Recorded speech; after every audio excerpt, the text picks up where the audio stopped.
There it is. Hello, everyone. Hello. Happy New Year. Feliz Nuevo Año. Feliz Nuevo Año. Año Nuevo. Yeah. Damn it. That's okay. I completely repeated what you said. So, hi, everyone, and welcome back to Season 2 of the Mindminx Show. Yay! I am so excited. I have a super special guest here today. But first, let's do our homework. Let's talk about where we are. I am your favorite Mindminx, and we are live here at Mix Vibes Radio. And I just want to give a special shout out to my sponsor, Absalom, which is located in Teaneck, New Jersey. All right, so we did that. So now let's get to the good stuff. All right, so I have an amazing guest today. I have, wait, am I saying it right? Madam or Madame? It's, how do I say it? My name is Madame Vivien V. Oh my gosh. It's Madame. Yes, and I'm in full drag right now for all of you listeners who are not watching the video.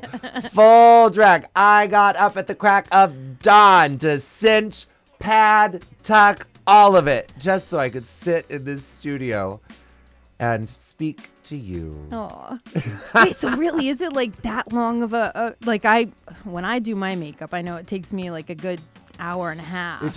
Yeah, I'm about the same. Oh, okay. Yeah. It used to take me 4 hours to get ready. And when I look at those photos, I'm like, girl, what were you doing for those 4 hours? This is what you accomplished in 4 hours. This is what you did?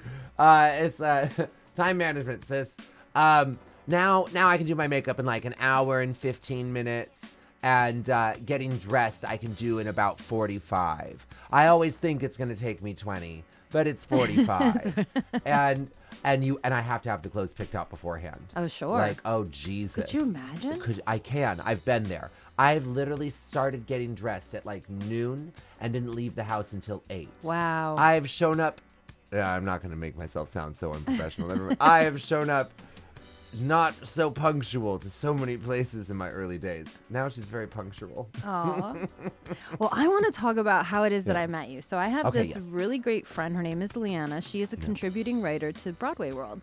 Love it. So around Halloween, she invited me to come because she had to do Zombieland, which was this year one of the I don't know if there's multiple, but it was at American Dream Mall. Right. It was a huge, one-of-a-kind Halloween party at the American Dream Mall in the Nickelodeon Universe theme park, produced by Jake Resnick.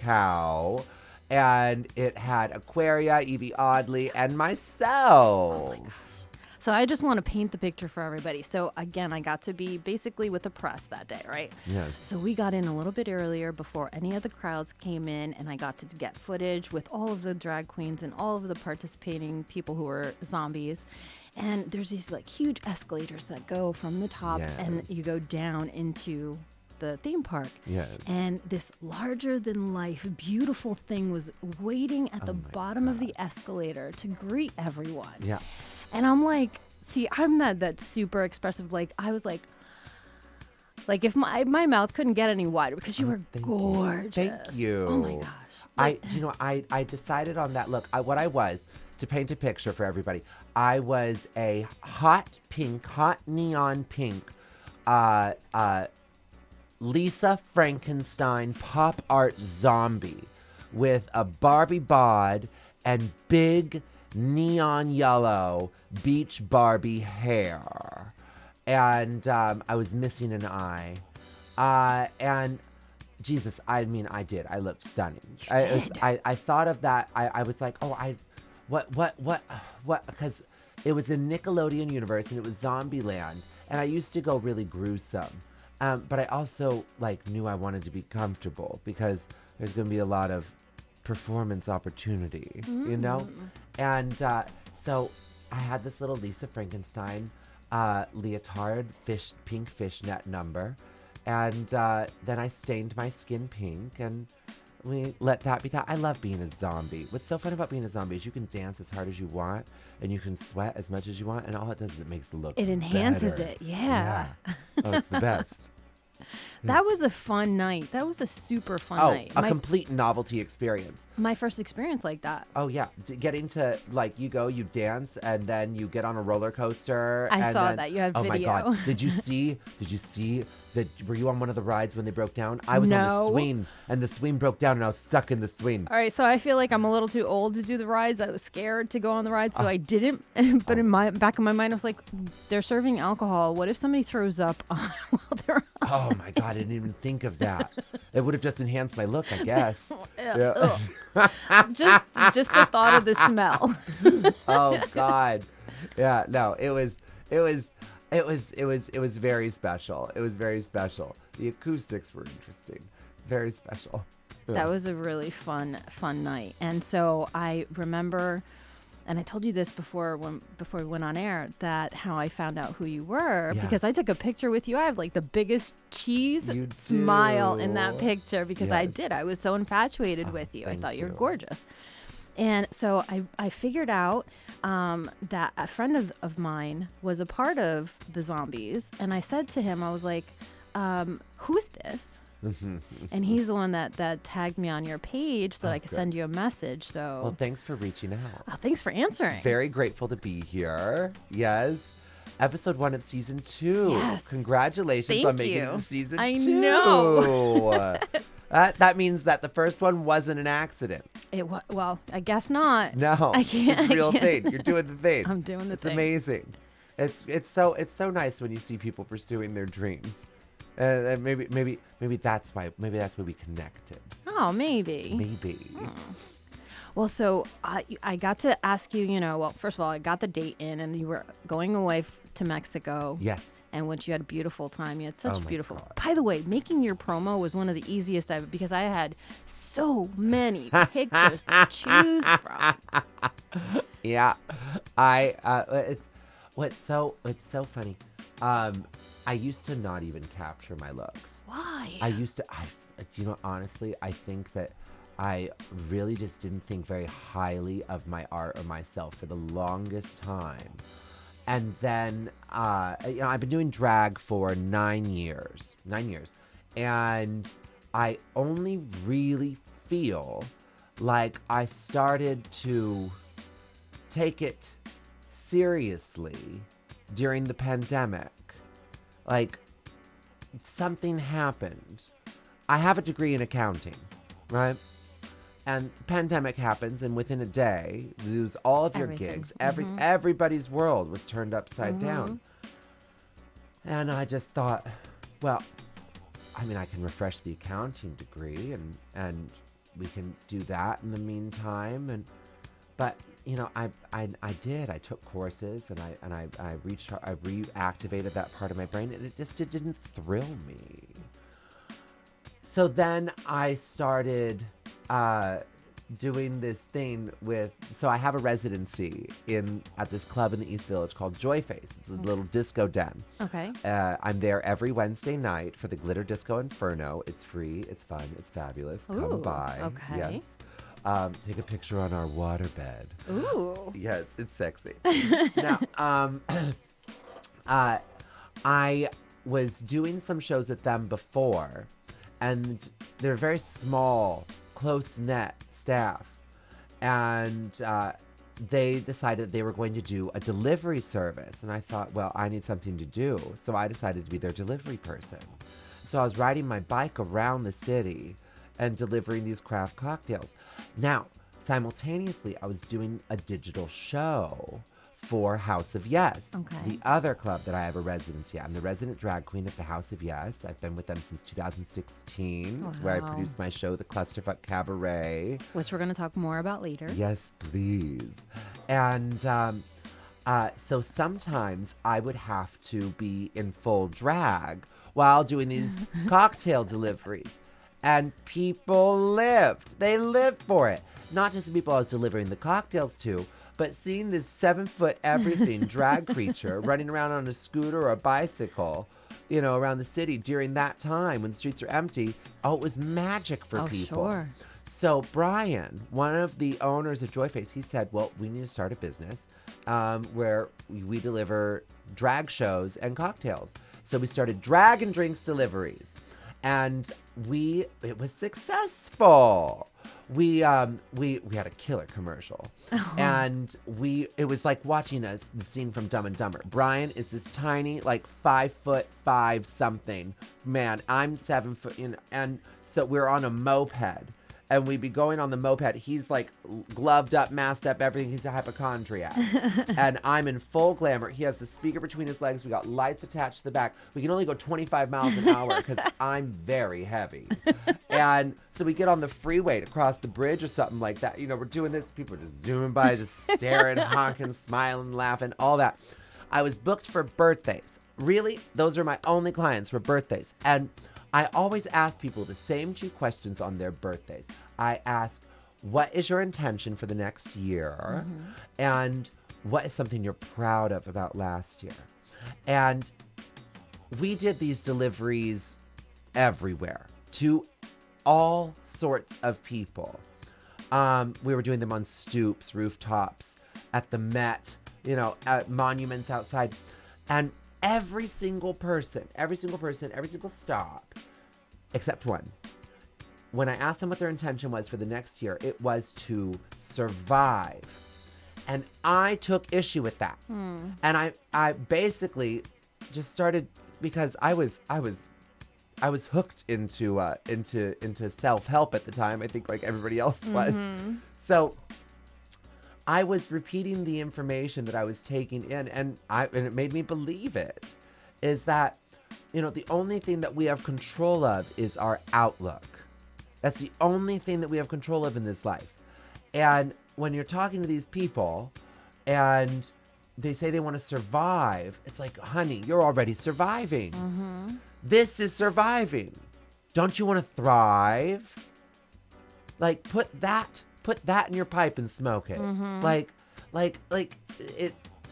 Think of something that you want that's bigger than you think you're capable. It's big enough that you have no idea how you can achieve it, but you're capable. Okay. And if everybody thinks like that, then it builds this big, beautiful world. I agree. Yeah. I love that. Yeah. So that was really fun. And then, people talking about what they were proud of. And it was just all these cute little moments, little 15, 20-minute shows. It was nice. And then it got cold. And so I went to Mexico. And I brought one wig with me and a pair of shoes and 2 outfits. And then before you know it, I was performing in Mexico. And it's just, if you build it, they will come. Yep. International, baby. I'm international, honey. Actually, my first international gig was the Envision Festival in Costa Rica. Ooh. Yeah, that was really fun. Doing drag in the jungle. That was wild. That was absolutely wild. Yeah. Well, that's just been the last couple. Let's talk about, because your bio was so funny, because the first sentence of your bio was that you were raised on a pig farm in Washington State. Uh-huh. Shell shock, cultural shock. It's, shell shock, cultural shock. Maybe for people from a city going to a farm. Going from a farm to a city, it wasn't, I was raised on a pig farm in Washington State. And I was ditched in Milwaukee, Wisconsin.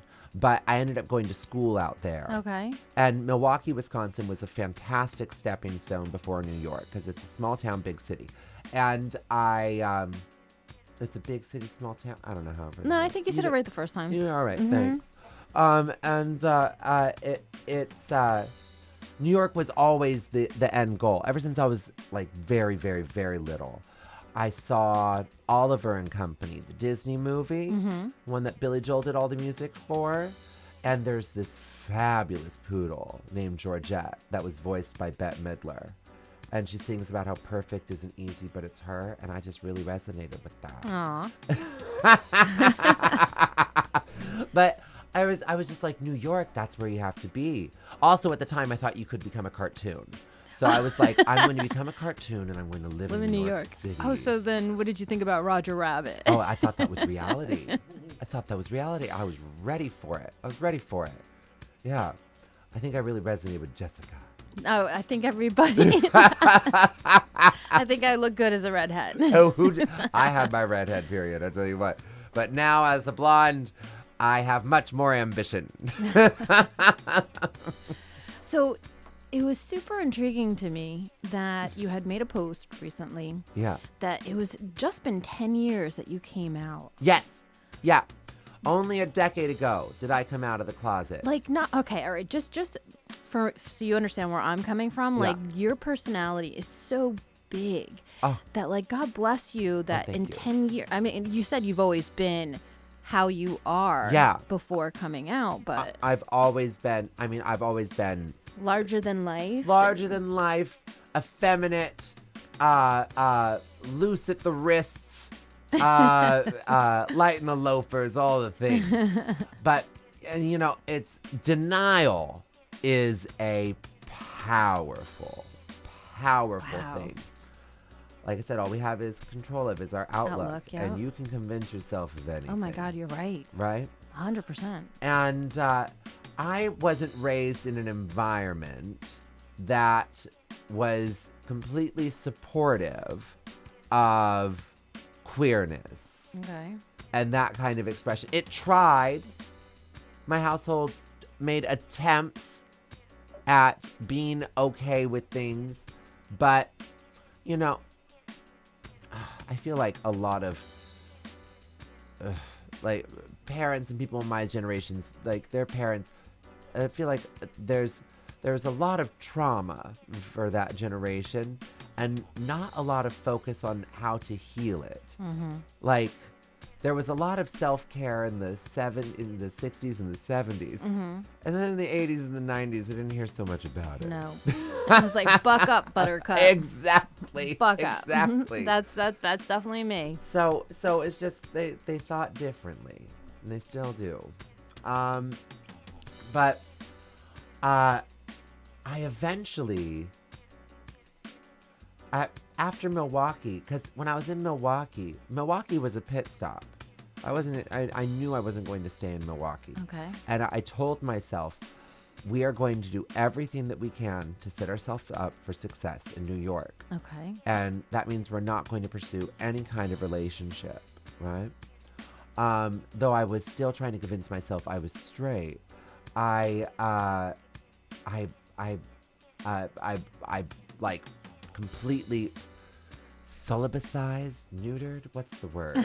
Like I was just like no relationships whatsoever, nothing. So for like 18 to 21, I just focused on just focused on education and paying my bills, and proving that I was a competent adult. And then I moved to New York and I got my dream job on Broadway, working at Dodger Properties, a Broadway production house. I was an administrative assistant, then later promoted to executive assistant because of timing.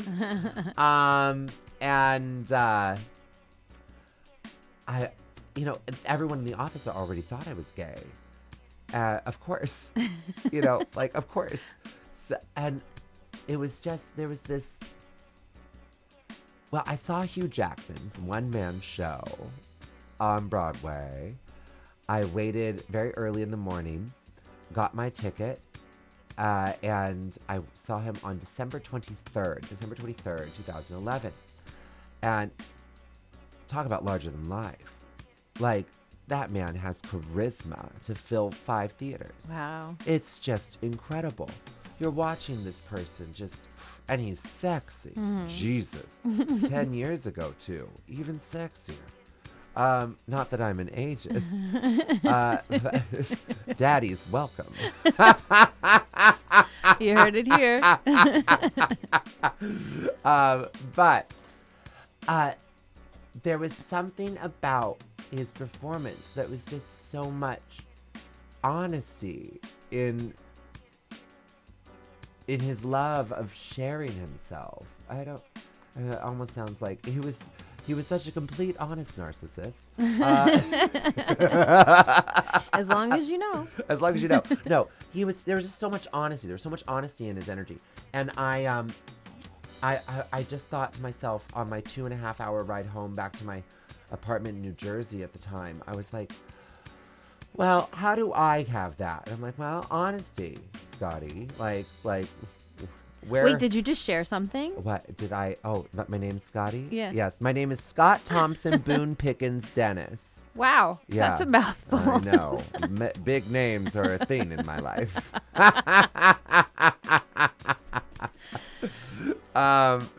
But I'll see it in lights if they ever find enough bulbs. Wow, could you imagine? How long would that be if they did your birthday? Oh, they'd wrap around the building. Would it even fit around the entire marquee? They'd have to take down the fancy marquee, put up one of those cheap electric signs, and just have it play in a loop. I'd look like a bodega cart or something. They'd be like, special tonight, Scott Thompson Boone Pickens Dennis, a.k.a. Madame Vivien V. And people were like, I gave up after Boone Pickens. I love it. Oh, God. Okay, yeah, so I'm sorry. So then I decided, I was like, well, Scotty, we start with honesty. And it's like, you like men. Go be gay. Like, what are you going to do? You're in fucking New York. Might as well be gay now, you know? And then within like a week, I started an OkCupid profile. I'm on a date with this lovely guy. His name was Brandon Logan. We're still in touch. We had a cute couple of first dates. And then our third date, we were like, let's go to the movies.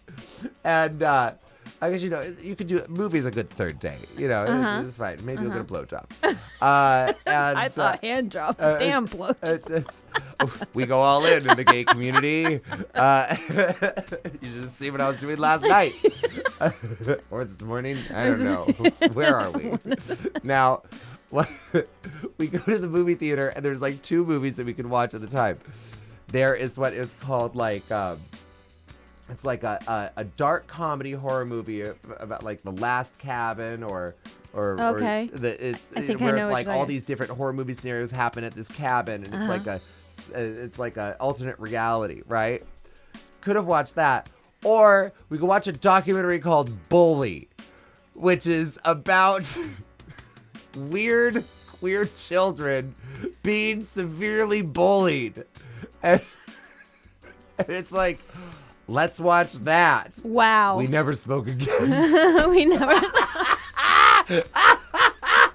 It took us like 2 years to talk again. Wow. We were too young to handle sharing that kind of experience together. We were not ready to share our trauma like that. Then I dated a little bit, and then I was just like, dating is expensive. And it's also so weird, those online profiles. Mm-hmm. I feel like what is it? What happens when I feel like the first date is actually reading the profile. That's the first date? That's the first date. Okay. Because you're reading words that somebody very carefully chose. True. To market themselves. And you're not even reading it in the tone that they chose to write it in. You're reading it in the tone that you're imprinting onto them. You're projecting onto them. Ooh. And you're looking at all these photos. And it's like, so you're creating this like subconscious first impression, right? Like and you want them to be the person for you if you're attracted to their images. Right. Right? Just like when we look at a celebrity, we want them to be this hero. Yeah. And you're just like, this is who they are. And then you meet your heroes and you're like, damn it. And then when you meet them in person, you decide if you like a person within the first 8 seconds of knowing them. It's like instincts or whatever. And so you meet them. And now you're meeting them, and you have a story already built in your head, and you have these romantic connotations. You've already planned the wedding. Exactly. And maybe you two would have just been great friends. Maybe it would have been great sex.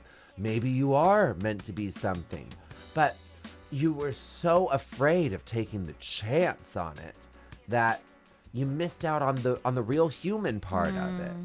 That's why I think Grindr is the best dating app out there. Yeah. Honestly, for those of you that don't know what Grindr is, it's like Tinder, but it works. Oh, right? Wait, I didn't know what Grindr. That's when you said Grindr, I thought Tinder. Oh, yeah, it's Tinder. Tinder is straight people's idea of Grindr.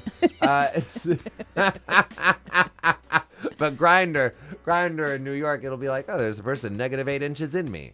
It's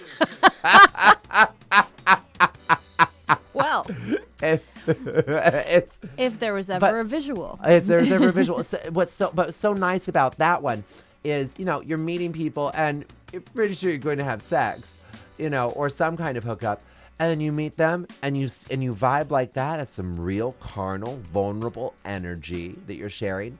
And if you really connect, maybe you'll keep talking. Who Nice. knows? Nice.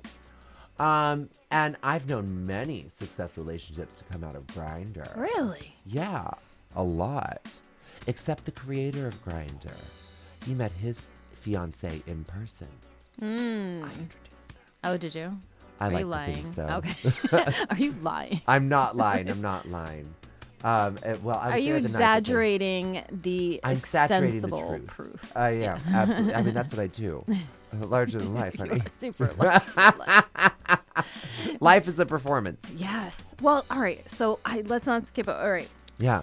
So you come out, you start, dunking your toes in that whole world. In dating. And dating, yes. In gay world. So at what point, because again, I just want to remind everybody, this is like a 10-year span. It's not like you've been out since you were in high school and then, you started.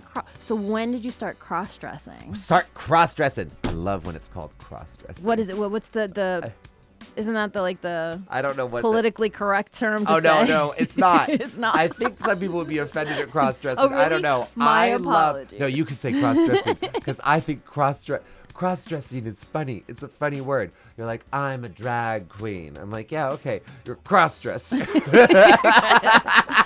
No, I think I cross-dress when I decide to put on my Nike sneakers and my baggy sweatpants. Oh, right. You know what Well, I mean? honestly, cross-dressing implies that there's gender to clothing, but in reality, there really is no gender to true, clothing because true. gender's not even real. Right. Right.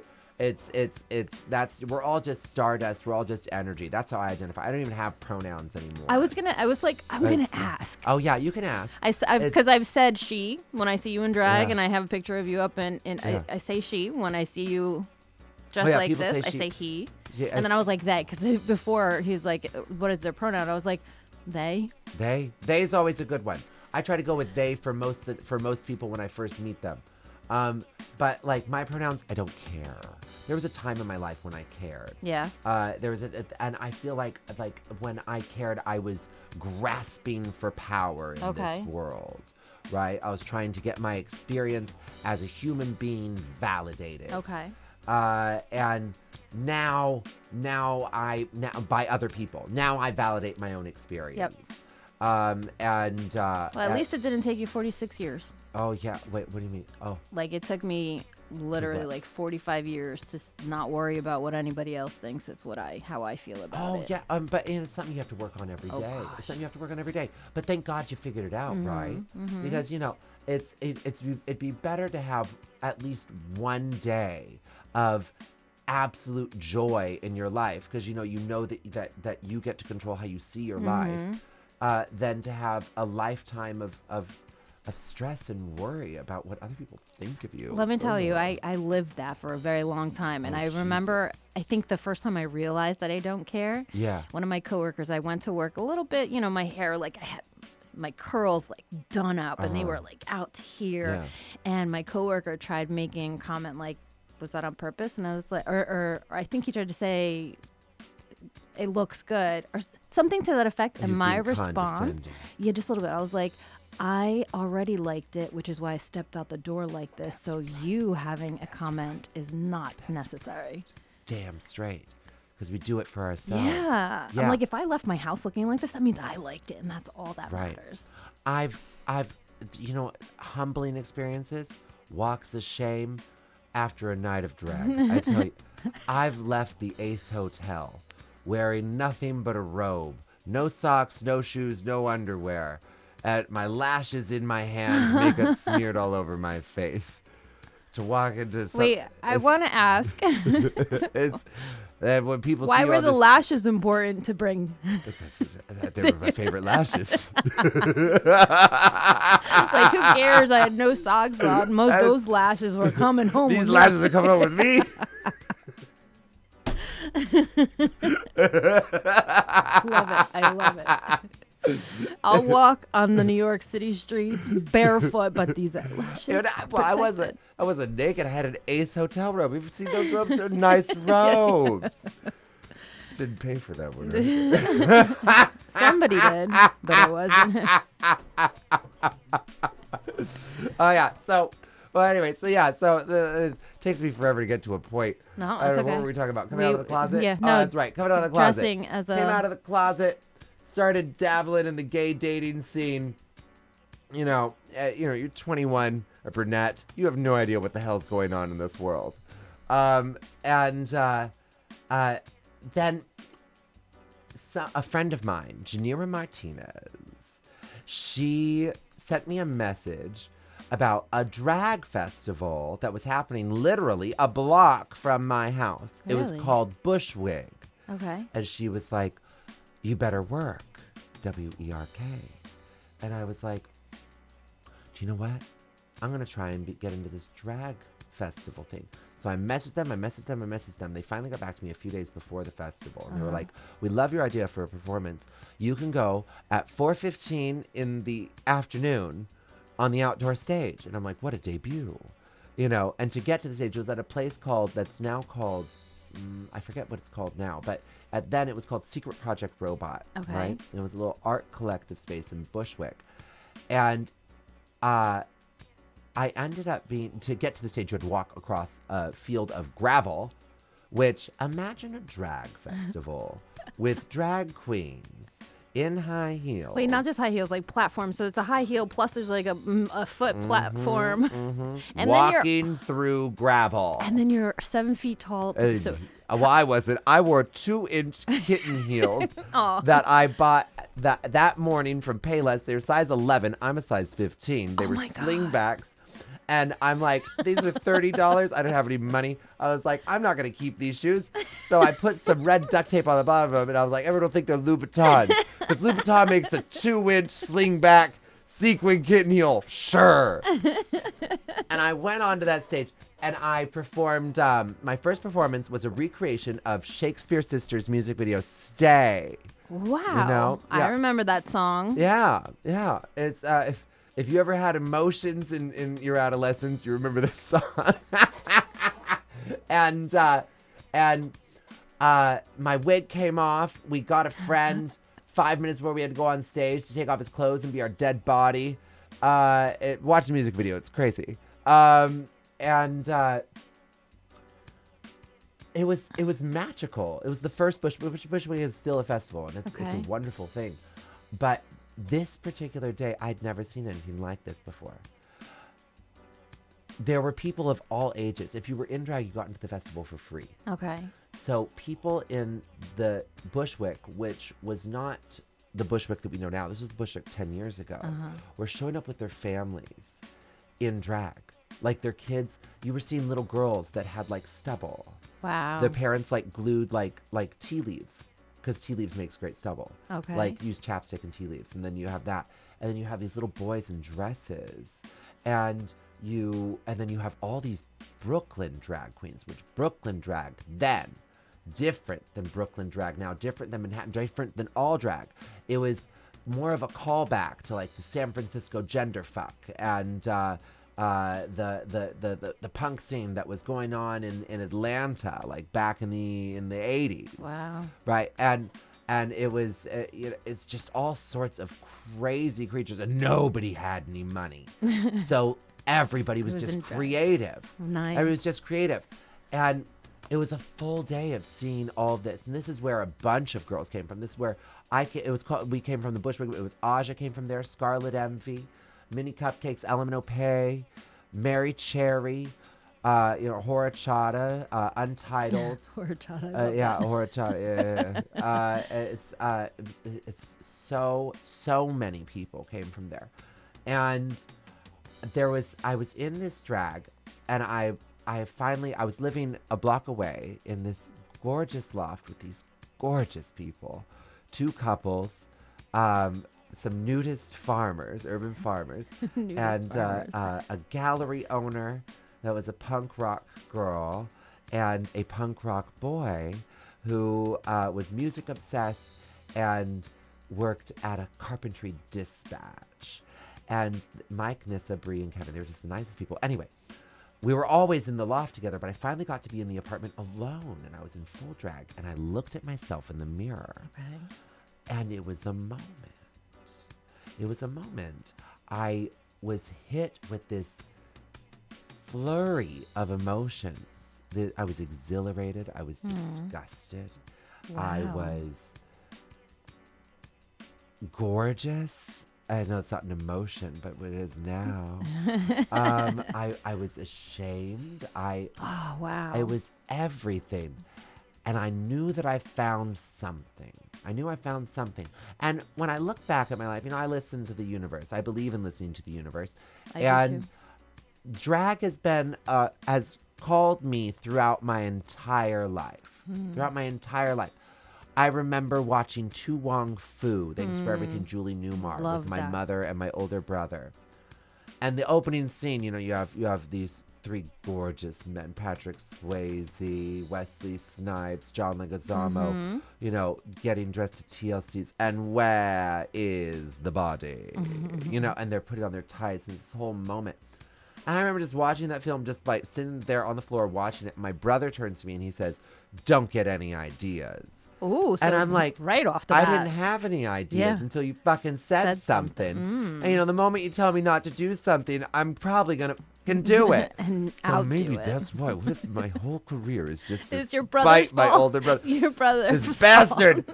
No, but then there were other things. My grandmother used to be a clown for hospice. Okay. And she would do kids' parties too. Her name was Cookie. And I was visiting her in Florida. And she was like, "Scotty, we're going to do a children's birthday party today. We're getting you in the gig, right?" So my grandma put me in clown makeup, put a curly brunette wig on me to cover my curly brunette hair, and put lashes on me. And my name was Beeper, right? So I just went beep, beep, beep, beep, beep. Aw. I didn't speak. But the way that I came off with my face painted, the wig, the lashes, and the no speaking, everyone thought I was a girl. And I never corrected them because I committed to the character. I was just like, blah, blah, blah, blah, blah, blah, blah, right? And we're leaving the gig, and I say to my grandmother, I'm annoyed. I'm like, "Grandma, everyone thought I was a girl." And she said, "Oh, Scotty, you'd be such a lovely girl." It's the little things like that. Little things like that. And so I did drag like 4 times after my first time. And Wait, can we, before we glaze Yeah. over, when you say you do drag, it's not just dressing as a woman and doing the makeup. You do a performance. yes, yeah, Yeah, I'm you don't full just on. stand. Yeah, but like, did you have any formal training in like dance or? Oh, I did theater growing up. I did theater growing up. I was trained by this woman, God rest her soul, Nancy Hillman. Nancy Hillman, this is in Yelm, Washington, in a tiny community theater, was a powerhouse of a Wow. broad. She was in Oh Calcutta, the entire Broadway run in the 70s, I believe. I think it ran for 7 years or it ran for 11. I'm not sure. But what Oh Calcutta was, it was one of the last reviews. What a review was on Broadway is it was like sketch comedy almost. Okay. There were just different little scenes. Okay. Right? They don't really do those anymore. It's a different type of theater. And it was all based around Beatles music. And it was performed entirely in the nude. Ooh. So for like nearly a decade, to over 500 people, 8 shows a week, she was giving her all in the nude. Wow. So imagine the kind of person you have to be, right? And I wasn't any good at theater when I was growing up. I really wasn't. I hated myself. I absolutely hated myself. When you hate yourself, it's hard for you to do anything, And, but I have recently read in one of my old journals, I read this story. And it's so funny. I have to remind myself of this lesson, but I read this story. it was my senior year of high school. I wasn't popular in high school until I got hit by a car, and then suddenly you become popular because that's just how high school works. Senior year of high school, I'm in a 0 hour. No, I'm not in a 0 hour. I'm in a choir class. And there's a lot of a handful of the cool kids in school that are in this class. And when I sing, I have a very low singing voice. I'm a basso profundo, technically, and I can hit the final note on a piano, the lowest note on a piano, if you play down to it. Yeah. Not going to do that here. Okay, fine. Fine. I won't force I can do the brown noise, and everybody will shit their pants. So we were doing, for a final concert of the year, we were doing a medley of Disney songs, and the song Kiss the Girl came up. Little Mermaid's been very prevalent in my life, by the way. And the solo, you either had to sing very low or very high. And there was this girl, what was her? Leah McLaughlin, who was going up to audition. Goody two-shoes she was. And everybody in class is like, oh, no, Scott can sing the low part. You know, and so everybody encouraged me to audition, and I auditioned. I got it. Nice. Oh, my God, can you imagine? And the time comes for the concert. We didn't really rehearse, properly. And so it was all very slapdash together. And, this is like my last moment in front of my class, in front of these people. And I remember walking up to that mic. I remember taking a moment, and I thought, I can either stand here and sing this, just deliver this, or I can make love to this microphone. Ooh. And my best friend, who's still my best friend to this day, had the best seat in the house, Patricia Colosi. They were operating the sound, and I decided to make love to that microphone and just sang the song to Patricia, and the crowd was laughing. I could feel my classmates behind me laughing, and they got to see me. It was a moment that I decided I'm not going to be afraid. Fuck it. I'm never going to see these people again, But it was after that people were like, oh, there you are. And then I was invited to parties and to this and to that. It was all of it. And it was the most beautiful summer. Not that that is everything. Right. But as a 17-year-old, that is everything. Who was just hated their entire school day. I can completely commiserate. Yeah. And then, you get that. And it wasn't even a Carrie thing. It was real. They liked it. No blood involved. No blood involved. There was no pig blood from the pig farm. No, I saved that for my home stash. Yeah. So I have to remind myself, even now, drag is, when I'm in drag, I am 100% myself. Like 100% expressive. I am myself, of course. I'm myself all the time. But I am 100% on. I know that everything that I'm doing, there's going to be somebody watching. I know that everything that I say, somebody is going to remember. And I also know that I just spent hours and money and years of training to make myself into this incredible creature, this goddess. So I'm going to enjoy the fantasy. I'm going to lean into it. Yes, I love it. This is me. This is my world that I've created. And, and I'm going to let you all into it. And oh God, it's so enjoyable. And I'm learning more and more recently on how to do that with Scott. You see, for a while, not to glaze over things, but I had a little bit of an identity crisis, you see. Because I became Madame Vivien V the same year I came out of the closet. Oh, so it was not even a building up. It was like a switch. It was, yeah. Well, yeah, I went when I was like, I'm gay. Now shove a rainbow up my ass. It was. Wait, what was everyone's reaction? Was half of the people, because I know you said your parents tried or whatever, but so how many people were like, oh, dude. Yeah. Who Well, did you think you the were first fooling? the first person I called was Patricia, and I was like, Patty, I'm gay, and Patty said, oh, okay, great. But Patty and Patty's a very queer person, very, very. But my best friend, we're from a small town, right? And we found each other. What are the chances? What are the chances? We must have smelled it on each other. Patty is Pheromones. What is it? Patty is a gender non-binary, asexual. What are the chances? What are the chances? And I don't know. So, like, before, when you said, everybody... on Molly, in my opinion. Well, so I read your post about yeah. that, and I made my own. I was like, I wonder if that was, like, his girlfriend who turned into his best friend when he... No. But I did propose to Patricia so that way we could try and get married so we could get more scholarships for college.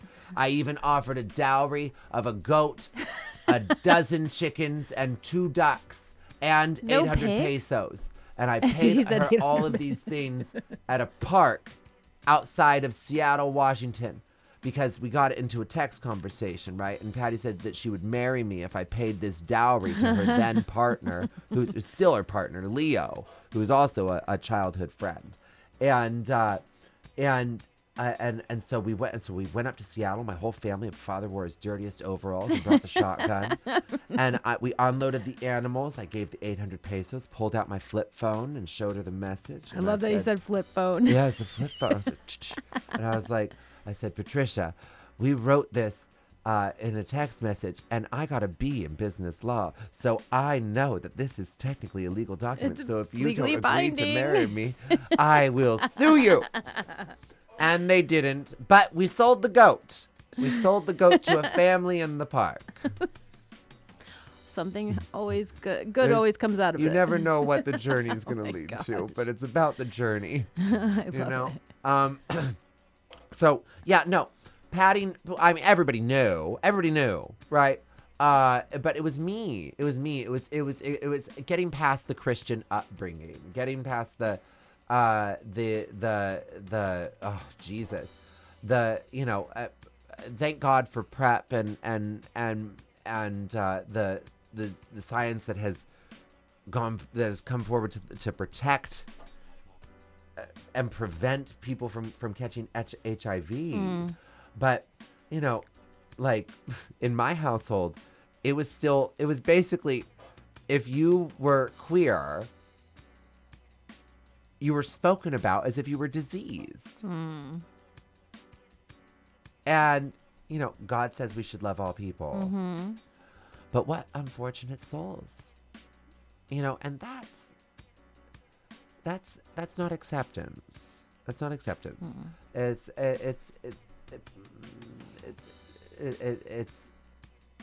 It's still you're just stroking your own ego. Just sit there and think that you're better than another person because you pray to an invisible man in the sky.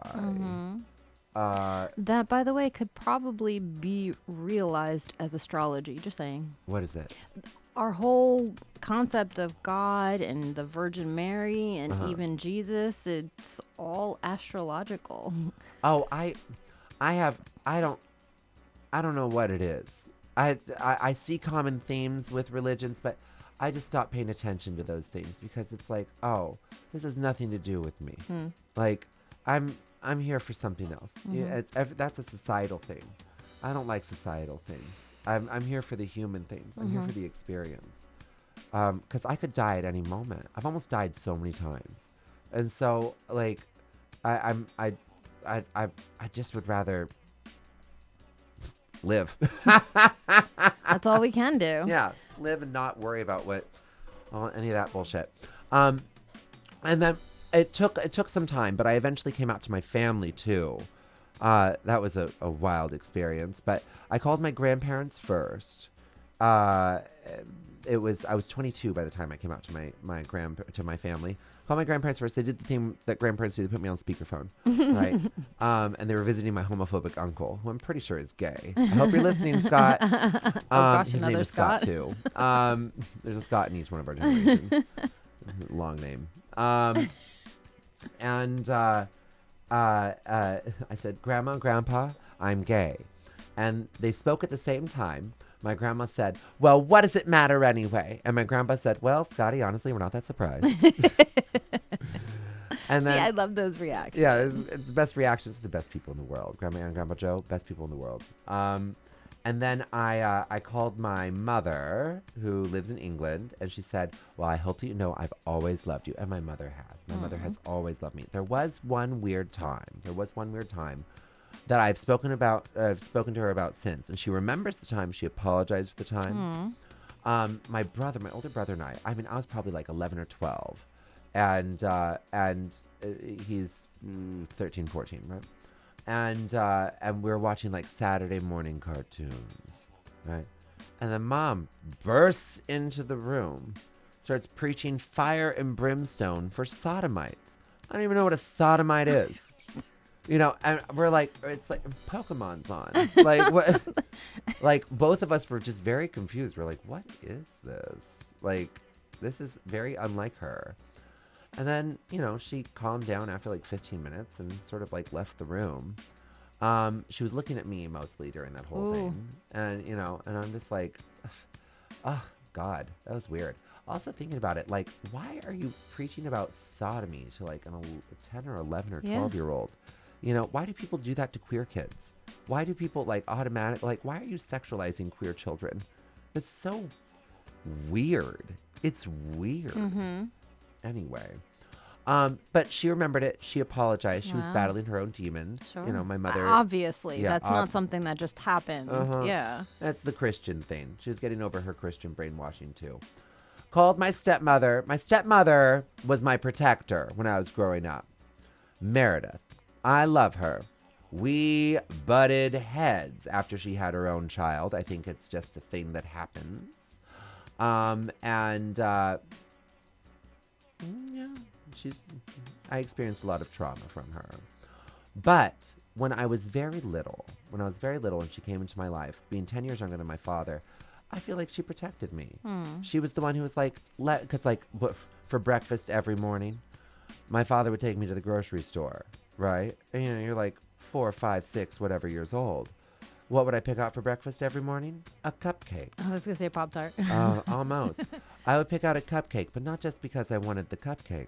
I wanted the jewelry that was in the cupcake because they always decorated the cupcakes with a little ring. So I would take the cupcake, I would lick off the frosting. I wouldn't even eat the cake. I'd throw that away. So I would just have a lick of frosting for breakfast for like a year. But I had the jewelry. And my stepmom put an end to that. She was like, he needs nutrition. Not accessories. And my father didn't want to let me wear the accessories. She's like, let him wear the fucking accessories. And she let me get my Little Mermaid lunchbox and my Little Mermaid tent and things. Yeah. Problematic movie, The Little Mermaid, but I loved it. And then my father rejected me. He did it in his very mind-fucky, twisted way. My father's a therapist who just can't help himself but be cruel sometimes. And I still love him. What did he say? He said, he even knows what he said because he recently repeated it. Oh, wow. He said that he was disappointed that I had denied myself who I was for so long and caused myself so much anguish. And I'm like, I mean, you know how the brain works. Yeah. You know, I was a child, like, you're a therapist, like, you get this, right? You know, I was a child, you know that, like, it's all about the environment. Like, you think that I had, like, the wherewithal to just be like, oh, no, I'm gay and can take on all the weight that has in our world with AIDS, disease, and hatred. Of course you do. Of course. Yeah, I could take that on at any fucking time. So he didn't actually... wasn't disappointed that you were gay, but disappointed that he's disappointed I'm gay, but he tried to twist it to where he was disappointed that I denied it to myself. That I denied myself. You caused your own trauma. I did it to myself. I caused my own pain and Wow. anguish. Which I guess, you know, if a child entering this world has, you know, been developed instantly the moment that they were born, I think you could say that's true. But as far as I know, that's not how it works. No, it's not. I think that, you have to be socialized and grow. And then you can start figuring things out. But, so, yeah. And then after coming out to my family, I didn't talk to my family. I didn't talk to my dad's side of the family. What was it? My dad got too comfortable with making gay jokes. Oh. Within the first month. Got too comfortable. And I'm quite a talker. I get it from my father because he'll hoard a conversation. And I remember I was on the phone with him, and it was like 2 hours, and I hadn't said a word. And he's just been talking about his troubles on the farm, and then he threw in a gay joke at the end, where he said he blamed Patricia, my best friend, for me being gay because she didn't accept my marriage proposal. But he tried to make it sound like it was humorous or something. It's not even a funny joke. Mm-hmm. And when I got off the phone, I was like, I don't like the way I feel when I'm on the phone with him. I don't like the way I feel when I'm off the phone with him. I'm going to try not going onto the phone with him. Oh, wow. And I just tried it, and it kept going for 6 years. Wow. Yeah, that was great. It wasn't great, actually. I was very angry. I was so angry. And I didn't talk to him, my stepmom, barely my younger siblings. I was just like, no. And the narrative that I wrote in my head is I was just going to not talk to him for years. And eventually I'll get a call that, he's a week away from his death. And then I would fly back to wherever he was living. And we would have it out on his deathbed. Our issues would remain completely unresolved, but slightly niched in. And he would die. And I would continue my life regretting not building a relationship with my father. And that was a misery that I would just be completely okay with. And that was the narrative I wrote in my head. But then something happened. Then I was gay bashed, and I was almost murdered. Two men came up behind me in winter of 2017. Yeah, it's February 2017. 3 blocks from my house. Oh my gosh. And they got me on the ground, and they stomped my face endlessly. And they didn't want anything from me. So they weren't there to rob you. They were there to... I gave them my phone in an effort to get them to stop. It didn't make them stop. Dear Lord. I was one of 6 that they had targeted. 6 queer people they had targeted. At least that's what I was told.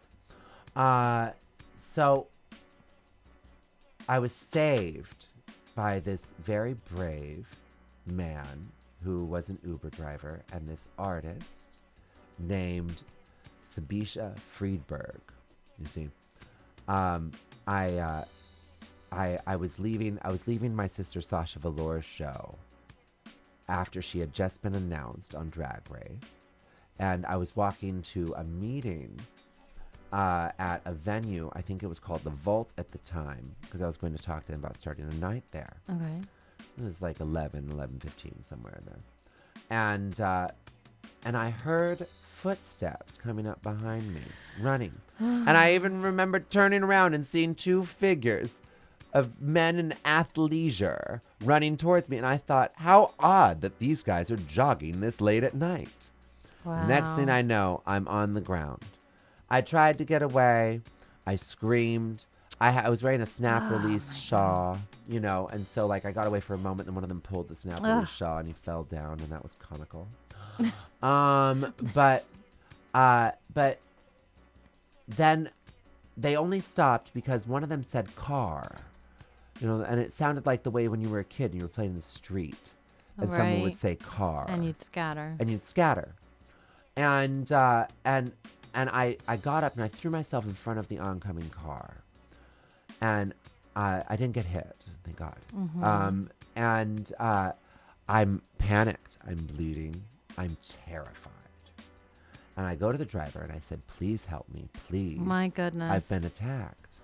And he said, "You should call the police." And he drove away. Wow. And he left me with my attackers. Wow. And it was that moment that I really believed I was going to die. My goodness. I really did. And your life does flash before your eyes. And the very first thought that I had was, my father will never know that I loved him. And all it was regret. I'm a crier, so you're going to make me cry. Dude. No. Luckily, this nice man and Sabisha Friedberg, this lovely artist, he stopped the car. She flew open the door, and she asked me if I wanted to she asked if I needed help. Okay. And then she told me to get in. I got in the car, and we drove away from the situation. She called the police, and the hunt was on. Dear Lord. I was severely traumatized from that experience. I still had shows, and I still did my shows, but I had to wear masks. And I knew that I had to resolve that disconnect with my father, because it never crossed my mind that I could die first. Wow. Yeah. Why would it? Why would it? When you're in your 20s, you're invincible. So I started down this path of forgiveness. You know, I got into therapy.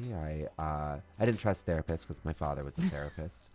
I spent all my money on psychics at one point. Jesus. But psychics are just therapists without licenses. Yep. Yeah. And then I was cards. really lost and accidentally did a Vipassana meditation retreat for 10 days. And that brought me into consciousness, which was amazing. I highly recommend it. But you know what you're getting into. I had no idea that we would be meditating. I'd never done it before. And then I took a vow of silence and meditated for 10 to 12 hours a day for 10 days. How did you stay quiet for 10 hours? It was no. For a full 10 days. Oh, for a full 10 days. Full 10 days, no talking. No talking, no eye contact, no body language, no yoga, no journaling, no reading, no nothing. Just meditating like a monk in seclusion. Wow. And I don't know how I did it, but I did it. Okay. It's the hardest thing I've ever done in my life. Respect. And I am so grateful that I did it, because it opened my mind to being present. You know, and that's how I live my life now.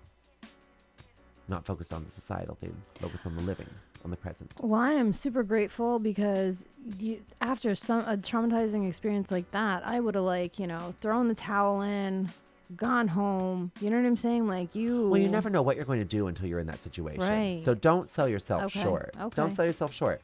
Like I said, outlook. And life is going to give you so many. There have been other times that I've almost died. I've been hit by cars. I've been involved in an explosion. Dear Lord. I let the gas run too long on the stove before lighting the lighter. It was quite dramatic. I lost my eyebrows. As long as you didn't lose the eyelashes. Oh, you're right. One time I almost suffocated on a beach in Mexico, but I was saved by an orange-haired matchmaker and a donut salesman. Oh my god. The book's coming out. The book needs to come out. The New York Times bestseller list is waiting for you. Yeah. You can hear all these shows. I should probably plug one of my shows or something. You can hear all my stories at one of my shows. Clusterfuck Cabaret. Let's talk about clusterfuck. Yes, let's talk about I just it. like saying clusterfuck. Isn't it fun? I love it. Isn't it fun? I love it. Clusterfuck. I've used it in all my descriptors. And then the orange-haired matchmaker was like, Clusterfuck Cabaret is a good name. And I was like, great. But you can't say fuck on social media, because then they'll flag it. Really? Oh, yeah, it affects. You can't even say burlesque. Really? Yeah. Oh, They I won't know let you put can't say ads up. hookah. Hookah? You can't say hookah. What the fuck? Yeah, if you try hashtagging it, they Hookah's won't a let me. cultural thing. Burlesque is... Jesus. Fuck. We all do it. Fuck. It's... except the asexuals. Maybe they do that. But it's... funny thing about asexuals. Why are they included in the LGBTQIA? Oh, you're asking the entirely wrong person, dude. Well, I'm like, they want nothing to do with any of this. With the straight, the queer, none of it. They don't want anything to do with any of it. But they're just lumped in. And I'm like, I feel like the asexuals they're beyond all of us. They've figured it out. Lucky bastards. Anyway, what was it? Clusterfuck. Right, Clusterfuck Cabaret. February 18th. It's a Friday. And what it is it is the most psychedelic, magical, spectacular in the universe. It stars me, Madame Vivien V. And I bring on one special guest, right? And so it's kind of like a mix between The Daily Show and The Carol Burnett Show. I grew up watching The Carol Burnett Show with my mother, and I love it. So I bring on a guest, and we do big production numbers, choreography by the gorgeous, gorgeous Rich James and Jeff Cohen. And then the guest will perform, and then we'll do an interview with the guest. So you get to know these nightlife celebrities more intimately. And there's always weird surprises. Like, you may come in and suddenly, everyone's getting handed macaroons, or you may come in and you've just entered the largest squirt gun fight of your life. You know, either way, it's going to be a memorable experience. I love it. And then I just tell you stories for 2 hours while doing giant production numbers, wearing glittery outfits and giant wigs. And I boss around my assistants. But I don't boss them around. It's just how my voice sounds. Mm-hmm. You have a very strong voice. I have a strong voice. What can I say? I've always had this voice. Could you imagine talking like this as a child? Whenever I laugh, people are afraid I'm going to steal their voice. You have such a memorable laugh, though. That is like... Thank you. Love it. I'm trying to get it to sound like a seagull call. When I laugh, I want people to cover their You're food. so stupid. Thanks. I'm a visual person, so yeah, you said it. Now it's in my head. All right, so I want to just talk about this real quick because you did put it in your bio, so I think it's worth talking about. Talk about it. You opened for Diana Ross. I opened for Diana Ross. How the hell did that happen? Oh, let's talk about it. So, House of Yes, the club where I'm the resident drag queen, was contacted by Ian Schrager, one of the founders of Studio 54. Ian Schrager, since getting out of prison, has gone into the hotel business. And he has the Edition Hotels. Beautiful, luxurious hotels. And so he opened the Edition Hotel in Times Square with a club called the Paradise Club on top. And he wanted House of Yes to do the entertainment. So, the opening weekend, the headliners were Diana Ross, Miss Lauryn Hill, and Sophie Tucker. Wow. Right. And Diana Ross was there to perform the first night. So, House of Yes was on before her to entertain the room. So, technically, I opened for Diana Ross. But I will tell you this, something that is fun. We were told by some of the staff that if the boss were to come down the hallways, we were to put our backs against the wall and look down and not look directly at her. Avert thine eyes. Wow. And that is the diva behavior I am here for. Wow. Somebody physically touched her while she was performing. Can you believe the disrespect? They had their finger and they poked her while she was performing. She raised her hand to slap them. And then she was like, da-da-da-da-da-da-da. And then he gave her the finger. Gave Diana Ross the finger. He's never been seen again. Well, we are talking about Diana Ross. Yeah, Diana Ross, that was amazing. It was like to see her and to be in that room with all of those people. How cool is that? There were people walking by. So I was standing next to my friend and I was like, that guy looks like Graham Norton. And he walks up and he goes, hi, I'm Graham Norton. Love your work. How cool. It's so cool. Wait, but the cool keeps going. It does. It keeps going. You've performed with Kesha? I performed. I opened for Kesha once again at the Paradise Club for a Pride Calvin Klein event. I was dressed as a drag dinosaur. And A drag dinosaur? yes, but what the best Wait, part, which dinosaur? I like Velociraptor because you see they have the if you ever look at dinosaur hands, all the dinosaurs were kind of. I have dinosaur arms. I have really short arms. Yeah, but all the dinosaurs were limp in the wrist. If you know Oh, what I I'm just saying. realized. I Yeah, never yeah. thought about that. It's I have this whole thing. It's like in Jurassic Park, all the dinosaurs were female, and then some of them had to adapt to become. They evolved to males. That way they could breed.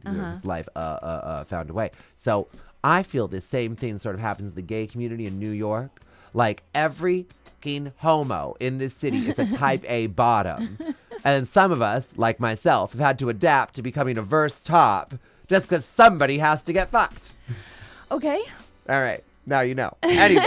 Now you know. Life The more you finds know. a way. And the star goes across the Now, sky. Kesha. So we were waiting. It was after her performance. She sang she sang Praying acoustically and we're not Die Young. We Are Who We Are. We Are Who We Are. And we're waiting for the elevator, the freight elevator. The freight elevators took forever at the Paradise Club. And this giant man comes through. And right behind him is Kesha. And Kesha was one of my first shows that I saw live. It was in Milwaukee. Who opened for Pauly D from Jersey Oh my Shore gosh. opened for her. Wow. It was him DJing with 17 hype men. Wow. Jesus. And getting all of us little squirmy. And then Kesha came out and she performed. And I remember turning to her. She's there waiting for the elevator with us, and I'm like, I'm not gonna miss this fucking opportunity. So I'm there with the House Yes crew, and I said, beautiful performance. I saw you at the rave in Milwaukee, and I loved you then. I love you even more now. She's like, you were at the rave. I knew that bringing up the rave would do something. Ooh. Because she has a fascination with a certain serial killer that's from Milwaukee. There's a lot of people who are serial killers from Milwaukee. Okay. And he used to scout his victims at the place that she played. Oh, really? Yeah. It used to be a gym, and it had this pool. And so she was like, wait, you were there? She was like, I was like, yeah, it's a weird place. She's like, it is a weird place. Did you go to the pool where he scouted his victims? And I was like, never saw it, but And then I was like, I'm Viv. And she's like, I'm Kesha. And then we all started talking, and suddenly everybody's talking. And she was really connecting with one of our other residents, Peter Mercury. He has this angelic boyish energy, youthful boyish energy. And they were making eye contact for most of one of her performances. But Peter wasn't there with us. He wasn't able to meet Kesha. And she was like, oh my God, sweet Peter, oh my God. And so one of our friends, Allegra, she was like, would you mind doing a video for him? And she was like, absolutely. But the lighting was horrendous. So she basically got into like a squat and like looked up directly into the light. And she made a private video for Peter. It was the sweetest thing. I love that. Oh yeah, she's a sweetheart, an absolute sweetheart. Love Kesha. Yeah. Shout out to Kesha. Shout out to Kesha. Put me on your cruise. I submitted an audition. Oh. Yeah, let's see how that goes. I haven't heard back from them. Keep calm. I'm telling you, don't give up, because if that were the case, half the people that have gone on the show, like yourself, would not have appeared. Right. That's right. I don't give up. At this point, I'm all in. You know, if you're going to do drag during a pandemic, like, this is what you're doing, girl. What am I supposed to do? Accounting? Accounting, yeah. I don't even pay my taxes. Yeah. I'm Don't kidding. say that. I'm kidding. I pay my taxes.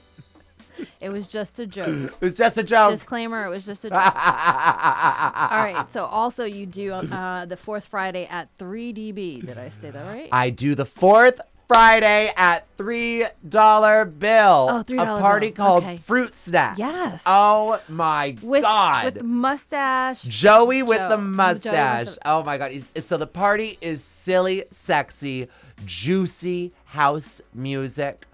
We want everyone to go there and to feel fabulous. It's a place where you can be as queer and expressive as you want, where you can be as sexy as you want. We even have a designated sexy area. Oh. There's massages, there's pass fruit, there's going to be performances from myself, Glow Job, who's this fabulous little psychedelic clown, Chartreuse, this neon goddess of burlesque. I know her. Yes. And Samuel Polish, who is the puppy pussy of the pole. And we also have Mike Trotter on deck from Miami, and Boyish, who's very popular around New York City. Okay. It's going to be so much fun. It is January 28th, Okay. Friday. You can get tickets on C Tickets. That's SEE Tickets. And the party's called Fruit Snacks. Fruit Snacks Snacks. spelled with an X. X. Yes. Yes. So how can everybody find you Oh, you if can they find want to? me. You can find me on social media. The best way to find me is on Instagram, honestly. It's MADAMEVIVIENV. I love it. And once again, that's MADAMEVIVIENV.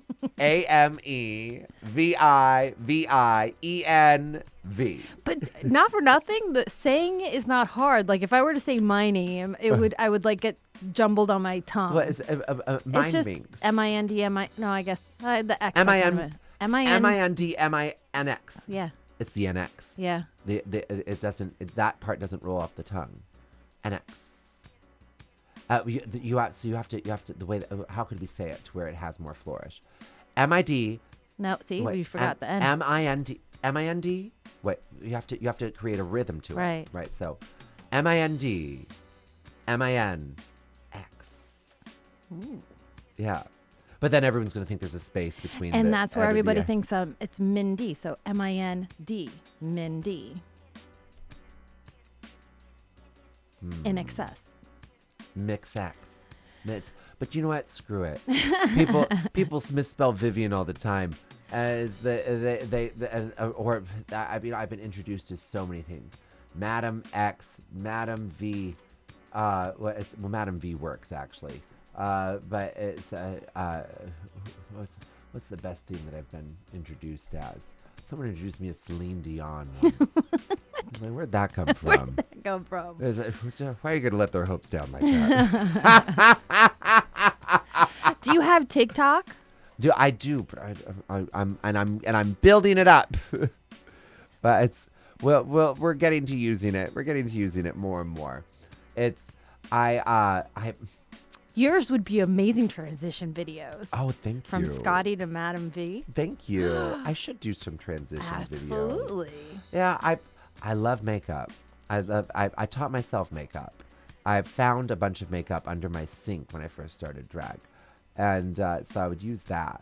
And I mean, it's everything that what we all used to do. We all used to, after Bushwick, a bunch of us, we started getting to know each other. We'd all gather at our sister Ellen Nopay's house. She had this long table and she set it up all in mirrors and lights. Wow. And we would all get ready to go to like one girl's gig. It was usually Scarlett, because Scarlett was always the prettiest. And she would get paid like $50 to drink alcohol out of a bottle, and we would drink the alcohol with her and look a hot mess. Yeah. That was back when I always looked like a prostitute. Like, without trying. Like, I'd be like, I'm glamour. Not that prostitutes can't be glamorous. But the brand of prostitute that I was selling, Jesus, you'd want change. Hunts Point look. Well, I want to thank you so much for coming on and sharing your story. Thank you so much for having me. Oh, no problem. I hope you'll come to the party. I would love to. Yes, hell yeah. Get you on the list. Bring your friends. All right, Okay, absolutely. work. It'll be fun. Tell me when. It's going to be Friday, January 28th. Okay. Right. At $3 Bill, party called Fruit Snacks. Or everybody can catch me every Wednesday at Joy Face for the Glitter Disco Inferno. It's fun and free. Very good time. And then I have my Clusterfuck Cabaret at the House of Yes on February 18th. I love it. I love it. Okay. All right. So how long have we been on air? I'm surprised you didn't kick us off yet. Hour and a half? Ah, jeez. I'm sorry. I can talk. No, we're good. We're good. No, I love it because, and I love saying how long we've been on because nobody ever realizes how long we've been on just because that's how good the conversation was. So thank you so much. Thank you. Thank you. This has been absolutely lovely. I love it. I want to know something though. Okay. What's your big dream? I don't know if I even know yet. Oh, come on. I mean, you're doing this. Yeah, but it literally fell in my lap. Okay. Like so I that's was. the universe telling you to do something. Yeah. So, well, now that you're not caring about what other people think, I highly recommend you figure out something. You take that power, you take that freedom, you start dreaming really big for yourself because you're magical. Oh, thank you. Thanks for having me, honey. Oh my gosh, I am so happy to have you here, and I'm so excited that you got to be a part of the first episode of season 2. That was awesome.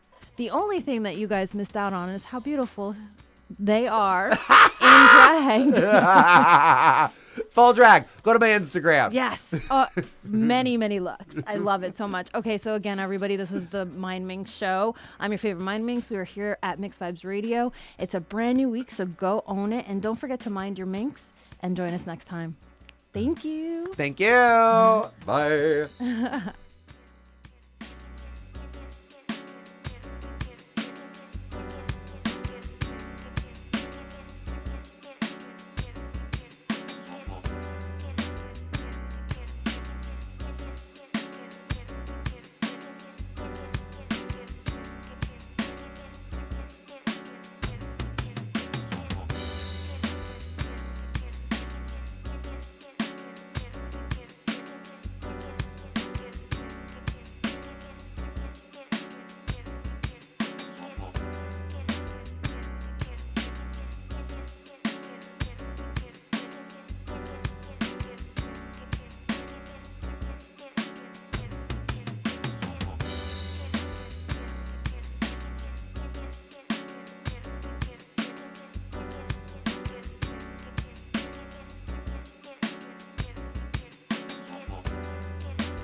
Cause I'm poppin'.